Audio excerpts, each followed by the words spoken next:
എല്ലാവർക്കും നമസ്കാരം. Big boss Malayalam season 7 വലിയ ഷോക്കാണ് ഇപ്പോൾ നടക്കുന്നത്.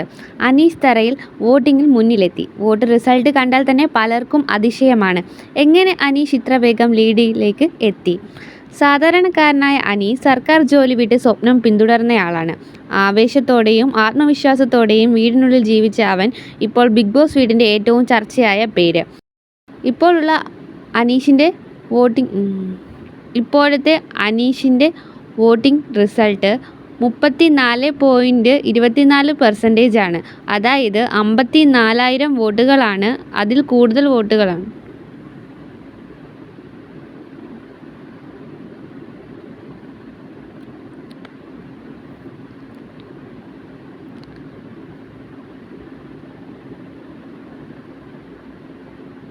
ഇപ്പോഴത്തെ ലൈവ് വോട്ടിംഗ് ഫലങ്ങൾ പ്രകാരം അനീഷ് തറയിൽ 54,000 വോട്ടുകളാണ് ലഭിച്ചിരിക്കുന്നത്. എന്നാൽ തൊട്ടടുത്ത് തന്നെയുണ്ട് അനുമോൾ.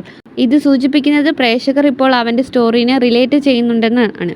സാധാരണക്കാരൻ്റെ സ്വപ്നം എന്ന ഇമോഷണൽ കണ്ടന്റ്, സോഷ്യൽ മീഡിയയിൽ സിമ്പതി വേവ്, ടാസ്കുകളിൽ consistent performance, no fake drama എന്ന് പറയുന്ന വോട്ടർമാരുടെ പിന്തുണ, ഇതൊക്കെ കൊണ്ടാണ് അനീഷ് ഇപ്പോൾ ലീഡിൽ നിൽക്കുന്നത്. ഇനി ഇതേ സപ്പോർട്ട് തുടർന്നാൽ അനീഷ് ഫൈനലി സീറ്റ് സേഫ് ആകും. പക്ഷേ അനുമോൾ തൊട്ടടുത്തുള്ളത് കൊണ്ട് അടുത്ത വോട്ടിംഗ് റൗണ്ട് നിർണായകമാകും. നിങ്ങൾ അനീഷിനെ വോട്ട് ചെയ്തോ? അവൻ്റെ കാം സ്റ്റൈലാണോ നിങ്ങൾക്കിഷ്ടം? അല്ലെങ്കിൽ മറ്റാരെയാണോ നിങ്ങൾ പിന്തുണയ്ക്കുന്നത്? കമൻറ്റിൽ പറഞ്ഞോളൂ.